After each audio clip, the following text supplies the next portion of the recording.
Hey everyone, welcome back. हाजिर हूँ आपके लिए लेकर एक ऐसी कहानी जो आपका दिल जीत लेगी। इस फिल्म का नाम है crying out in love. Film की शुरुआत में की नाम का बंदा हमसे कह रहा था, मुझे ज़िंदगी दो बार मिली है। पहली बार जब मैं इस दुनिया में आया था और दूसरा जब मैं तुमसे मिला था, शू। फिर अगले सीन में हम साल 2008 के समय में थे एंड वहाँ पर हम शू नाम की लड़की से मिलते हैं जिससे एक पार्सल आया था एंड उस पार्सल में कुछ टेप्स और ऑडियो प्लेयर थे। एंड दूसरी तरफ हम की को देखते हैं और उसे भी वही सेम पार्सल आया था। फिर हमें दिखाया जाता है कि शू दूसरे शहर जा रही थी एंड ट्रेन में बैठ वो ऑडियो प्लेयर को सुन रही थी। और फिर हमें पास्ट की स्टोरी दिखाई जाती है एंड हम देखते हैं स्कूल में कुछ लड़कियाँ स्विमिंग प्रैक्टिस करी थी एंड वहाँ पे शू भी थी। एंड शू के ऊपर की को बहुत ही बड़ा क्रश था एंड वह शू को भी की बहुत पसंद था। अगले दिन स्कूल में की और उसके बेस्ट फ्रेंड लैंग के बीच एक फाइट होती है एंड तभी हमें बताया जाता है कि एक 17 साल का स्टूडेंट है और वो स्कूल के बाद अपनी मॉम की हेल्प करता है उनके काम में और उसके फादर उनके साथ नहीं रहते। फिर हमें शू के बारे में बताया जाता है कि शू ये बहुत ही इंटेलिजेंट लड़की है और बहुत सुंदर भी। शू और की दोस्ती भी काफ़ी अच्छी है क्योंकि उन दोनों की लाइफ में एक जैसे इश्यूज़ हैं और वो दोनों एक दूसरे से अपने दिल की बातें शेयर कर पाते हैं। वही लैंग और की के बीच भी बहुत अच्छी दोस्ती थी, लेकिन कभी कभी उनके बीच लड़ाई हो जाती थी, वो भी खतरनाक वाली। पर ज़रूरत के वक्त वो दोनों हमेशा एक दूसरे का साथ देते थे। अगले सीन में टीचर आ जाते हैं और उन्हें लड़ता देख स्टाफ रूम में लेकर जाते हैं। जैकी ने लैंग को काफ़ी पीट दिया था, इसलिए उसे पनिशमेंट दी जाती है और पूरे दिन धूप में वो ग्राउंड पे खड़ा था। ऐसे ही बहुत देर हो जाती है पर उसे माफ़ी नहीं मिलती और इस कारण से वो वहीं बेहोश हो जाता है। उसे देखते शू क्लास में घबरा कर खड़ी हो जाती है एंड जब उसे होश आता है तो वो मेडिकल रूम में था एंड शाम हो चुकी थी। वो बाहर जाकर देखता है तो शू वहीं पे थी एंड वो उसके होश आने तक वहीं पर रुकी हुई थी। और फिर वो दोनों साथ में घर निकल आते हैं जहाँ उसे शुक्रिया कहने के लिए वो शू को उसके घर तक छोड़ देता है। एंड अगले दिन स्कूल में अनाउंस किया जा रहा था कि गर्मियों के इतने ज़्यादा बढ़ने के कारण काउंसिल ने 3 दिनों की छुट्टी दी है और सभी इस बात से बहुत खुश थे। एंड विकी पूल के पास बैठकर आराम कर रहा था पर तभी कुछ बच्चे उसे पानी में फेंक देते हैं। एंकी को स्विमिंग नहीं आती थी और वो डूबने लगता है। बाकी बच्चे उसे देख हंस रहे थे एंड वहाँ पर शू की स्विमिंग क्लास भी चल रही थी एंड वो जल्दी से की को जाकर बचा लेती है। एंड होश में आते की उसे देख उठ जाता है और वो कुछ भी सुन नहीं पा रहा था। तो शू उसे सिखाती है, ऐसे करो तो कानों से पानी निकल जाएगा। एंड फिर वो शर्मा कर वहाँ से जल्दी भाग जाता है। शू देखती है कि उसने अपनी डायरी को वहीं पर छोड़ दिया था एंड वो उसे अपने साथ लेकर चली जाती है। एंड फिर अगले दिन स्कूल में टीचर सभी को टेस्ट के रिजल्ट दे रहे थे एंड लैंग एब्सेंट था और उसके नंबर भी अच्छे नहीं आए थे। इसलिए टीचर शू और की से कह रहे थे, आज तुम लैंग के पेरेंट्स के घर पर ये पेपर देकर कहना कि मुझसे बात कर लेने। एंड वो दोनों छुट्टी के बाद लैंग के घर जा रहे थे। रास्ते में शू उसकी डायरी लौटा कर कह रही थी, तुम बहुत ही अच्छा लिखते हो, तुम्हें इन कहानियों को ब्रॉडकास्ट करवाना चाहिए एंड अगर उन्हें तुम्हारा काम पसंद आया तो तुम्हें इनाम भी मिल सकता है। यहाँ पे शू उसके काम से काफ़ी इंप्रेस लग रही थी एंड की खुद से मन में ये कह रहा था कि अगर आपको किसी से प्यार होने लग जाए तो आपको उसकी हर एक बात याद रहती है एंड आप उस बंदे के सपनों को अपना सपना समझने लगते हो। और की को अभी वैसे ही फील हो रहा था शू के साथ रहते हुए। फिर लैंग के पेरेंट्स ये बात जानकर बहुत गुस्से में आ जाते हैं कि लैंग उन्हें स्कूल का बोलकर कहीं और चला गया। वहीं बाहर पे लैंग का छोटा भाई बैठा था और वो उन्हें बता देता है कि लैंग कहाँ पर गया है। वो एक बार में गया था एंड वहाँ पर कुछ लोग उसे मारने की कोशिश कर रहे थे, लेकिन तभी की उसे बचाने जाता है पर वो भी मार खाने लगता है। एंड शू बाहर से दूसरों को बुलाती है एंड बाकी लोगों की हेल्प से वो लोग बच जाते हैं। एंड फिर वो दोनों भाग रहे थे। जैकी उससे कह रहा था, उस दिन पहली बार मैंने तुम्हारे हाथों को इतनी देर तक पकड़े रखा था एंड ये बात मैं कभी भी भूल नहीं सकता। फिर वो दोनों एक जगह पर बैठकर हंसी मजाक कर रहे थे और की और लैंग की दोस्ती भी दोबारा अच्छी हो जाती है। कि अपनी कहानी को ब्रॉडकास्ट के लिए भी भेज देता है एक रेडियो स्टेशन पे एंड वहाँ पर उसकी स्टोरी ऑन एयर होती है। कि ने ये लिखा था कि मेरी क्लास में एक लड़की है जो बहुत ही शांत स्वभाव की है और बहुत प्यारी दिखती है एंड हमने साथ मिलकर एक शो ऑर्गेनाइज किया था अपने स्कूल की 40th एनिवर्सरी सेलिब्रेट करने के लिए एंड उसमें मेरी दोस्त ने लीड रोल किया था। वो शांत है रियल लाइफ में पर स्टेज में उसने धूम मचा दी थी। उस शो के तुरंत बाद वो बीमार हो गई थी एंड मुझे पता चला था कि उसे ल्यूकेमिया है। वो बहुत ही कमज़ोर हो गई थी और उसकी हिम्मत ख़त्म होने लगी थी। एंड तभी हम देखते हैं घर पे शू भी ये कहानी सुन रही थी और उसे बीमारी वाला पार्ट बिल्कुल अच्छा नहीं लगता क्योंकि वो खुद को ही इमेजिन करी थी उस कहानी में एंड की ने झूठ बोला था। वही की कहानी सभी को बहुत पसंद आई थी और उसे नाम में एक वॉकमैन यानी कि एक ऑडियो प्लेयर दिया जाता है। और फिर अगले दिन शू को वही वॉकमैन गिफ्ट करने की वो कोशिश करता है, लेकिन वो उसे इग्नोर करके चली जाती है। स्कूल के ग्राउंड पे कि दोबारा पनिशमेंट के जैसे खड़ा हो चुका था और बारिश हो रही थी, फिर भी वो नहीं हटता।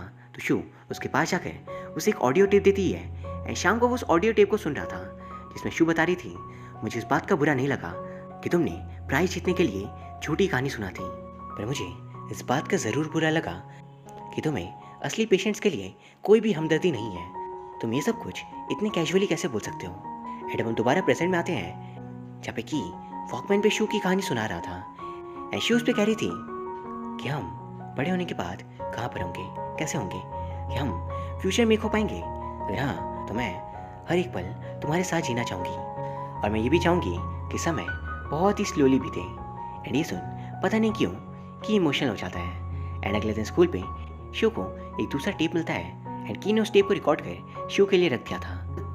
जकी ने शू से माफ़ी मांगी थी और अगले दिन वो उसे माफ़ कर देती है। एंड दोबारा से हम प्रेजेंट में आते हैं कि अपने स्कूल के पास आया हुआ था और वो मन में ही कह रहा होता है, शू हमारा स्कूल अब भी वैसा ही है जैसे पहले था, लेकिन हम अब कभी पहले के जैसे घर वापस नहीं जा सकते। मैं हमेशा तुम्हारे बारे में ही सोचता रहता हूँ। मेरे सपने में तुम जो चाहो वो कर सकती हो। तुम्हारे साथ बिताए हुए हर एक पल की कोई भी कीमत नहीं है, वो अनमोल है। एंड फिर वो दोबारा अपने पास्ट को सोच रहा था जहाँ हम देखते हैं क्लास ज्वाइन कर लिया था जब फू नाम के अंकल उसके फ्रेंड बन जाते हैं।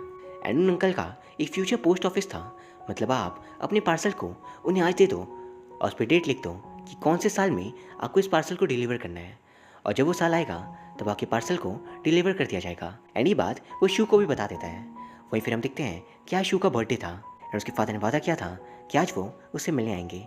असल में शू के मॉम एंड डैड का डिवोर्स हो चुका था, इसलिए वो अपने मॉम के साथ ही रहती थी। और उसके फादर आज भी उससे मिलने नहीं आते और वो समुद्र के किनारे बारिश में भीग रही थी।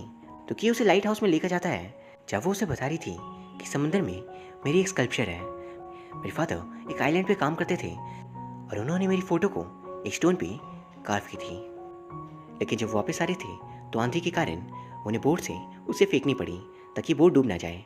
एंड फिर वो बताती है, मेरे पेरेंट्स ने तब डिवोर्स लिया था जब मैं सिर्फ 14 साल की थी और तब से बस मैं इतना ही चाहती हूँ कि फादर बस एक बार मेरे बर्थडे मेरे साथ हों, लेकिन ऐसा आज तक नहीं हो पाया। एंड इस वजह से कि लैंग के साथ एक प्लान बनाता है शू के फादर जो दूसरे शहर में रहते हैं, लेकिन इसके लिए उसकी मॉम नहीं मानती। इसलिए लैंग एक ट्रैकर का रूप लेकर उनसे झूठ कहता है कि मैं इन सभी बच्चों को ट्रिप पे ले जा रहा हूँ। एंड इस बात पर उसकी मॉम उसे परमिशन दे देती है। फिर शू और की निकल पड़ते हैं एंड लैंग की को अपने फादर के रिजॉर्ट का चाबी दे देता है ताकि वो दोनों वहाँ पर रह सकें। एंड फिर वो दोनों जहाँ शू के फादर काम करते थे वहाँ पहुँचते हैं, लेकिन वहाँ उन्हें पता चलता है कि उसके फादर आज काम पे नहीं आए। एंड फिर वो अपने फादर की जगह पर पहुंचकर देखती है कि उसके फादर की एक दूसरी वाइफ है और एक बेटी भी, और ये देख वो बेहद उदास हो जाती है और वहाँ से भाग जाती है। लेकिन फिली उसे लैंग के रिजॉर्ट पे लेकर आता है जिसकी अभी शुरुआत हुई थी। एंड वो दोनों वहाँ पर आराम से रह रहे थे और वहाँ पे शू कह रही थी काश मैं अपने फादर के बनाए हुए स्कल्पचर को देख पाती, उन्होंने उसे कैसा बनाया होगा, पर वो तो पानी में डूब गया। एंड ये बहुत गलत है।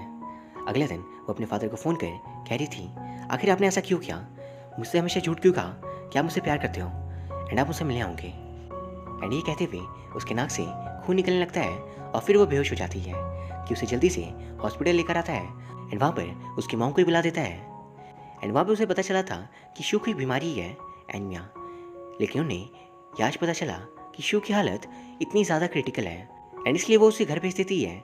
अगले दिन वो स्कूल पे बिल्कुल भी कंसंट्रेट नहीं कर पा रहा था और वो सीधा शू से मिलने जाता है जहाँ पे शू की मॉम बहुत रो रही थी। एंड वो की को बताती है शू को मल्टीपल बीमारियाँ हैं, उसकी हालत कुछ ज़्यादा ही ख़राब होती जा रही है एंड डॉक्टर ने ऑपरेशन के लिए कहा है, लेकिन इसमें बहुत रिस्क है एंड ज़रूरी नहीं कि वो बच पाएगी। उस दिन की बहुत घबरा चुका था और वो खुद से कहता है आज तक मुझे नहीं पता किसी को खोने का डर क्या होता है, लेकिन आज मुझे ये बात पता चल गई और मैं ये नहीं जीत सकता।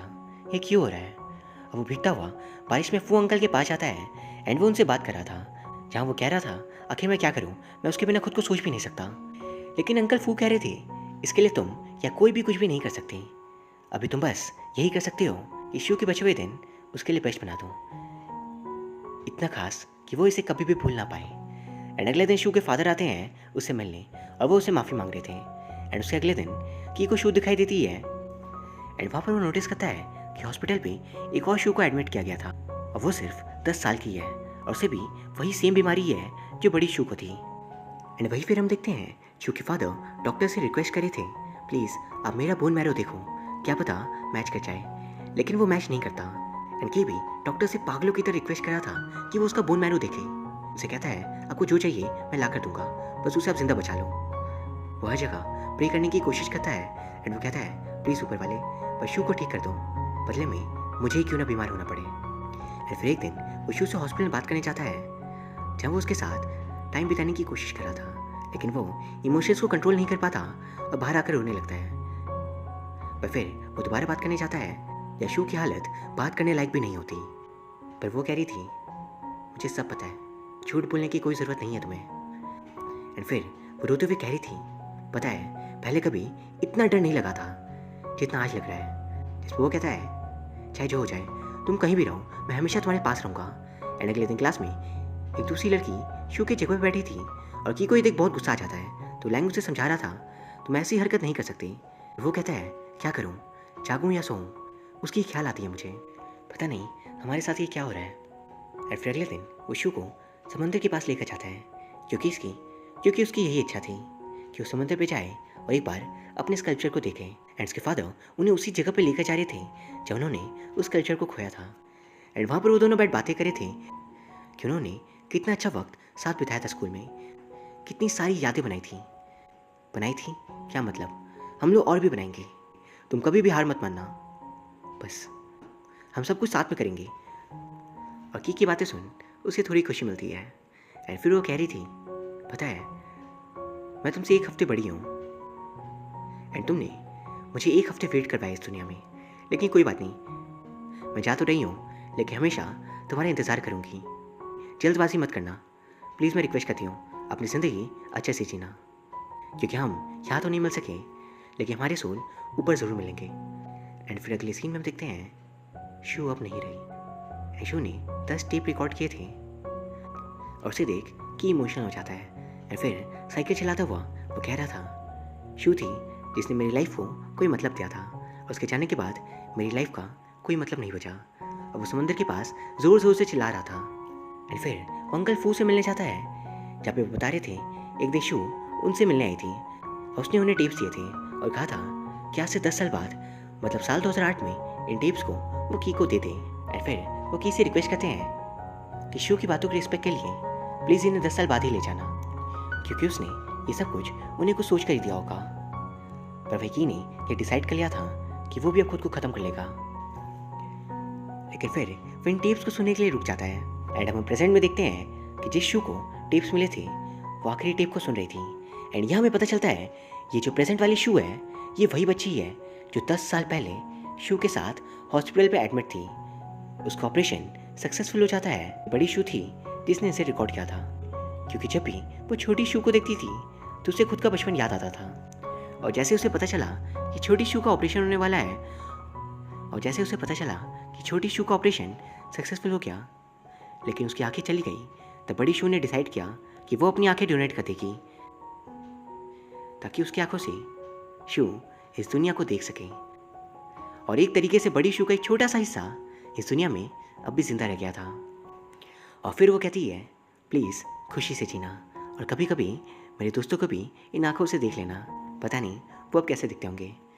एंड वे दूसरी तरफ हम की को देखते हैं और वो अपने दोस्त लैंग से मिलता है, उनके साथ समंदर के पास आता है उसी स्कल्पचर को ढूंढने। एंड उसने अंकल फू के कहने से 10 साल वेट कर लिया था, पर उसकी लाइफ में कोई भी मीनिंग नहीं आई थी। एंड वो समंदर की जगह पे चला जाता है और वहाँ पे उसे वो स्कल्पचर मिल चुका था। उसके पास जाकर कह रहा था मैं यही तुम्हारे पास रहूँगा, इससे अच्छा तो यही है, मेरी सोल तो 10 साल पहले ही जा चुकी है। लेकिन ऊपर लैंग ट्रांसमीटर से कह रहा था कि तुम कहाँ पर हो, पर की ने ट्रांसमीटर हटा दिया होता है। वो स्कल्पचर को पकड़ याद करता है शू ने उसे क्या वादा किया था कि वो अपनी लाइफ को इतनी आसानी से ख़त्म ना करे। शू के लिए अच्छे से अपनी ज़िंदगी को अच्छे से जिए। एंड वही फिर हम देखते हैं लैंग उसे बचा लेता है और की होश में आने के बाद कह रहा था मैं शू से मिला था और मुझे उसकी कही हुई बातें याद आ गई और उसने मुझे उसके लिए जीने को कहा है। और अब जाकर की को एक मीनिंग मिल चुकी थी अपनी लाइफ में और वो लोग वापस आते हैं किनारे पे, जहाँ पे छोटी शू भी आई हुई थी। एंड वहाँ दोनों की नस्लें एक पल के लिए मिलती है एक दूसरे से, और यहाँ ये फिल्म ख़त्म हो जाती है। ये फिल्म एक इमोशंस की जर्नी थी एंड इसकी तारीफ के लिए शब्द कम पड़ जाएंगे। And guys I really hope आपको ये वीडियो पसंद आई होगी। अगर हाँ तो प्लीज़ इसे लाइक एंड कमेंट ज़रूर कर देना, साथ ही प्लीज़ चैनल को सब्सक्राइब कर लेना। Thank you very much for watching, see you soon.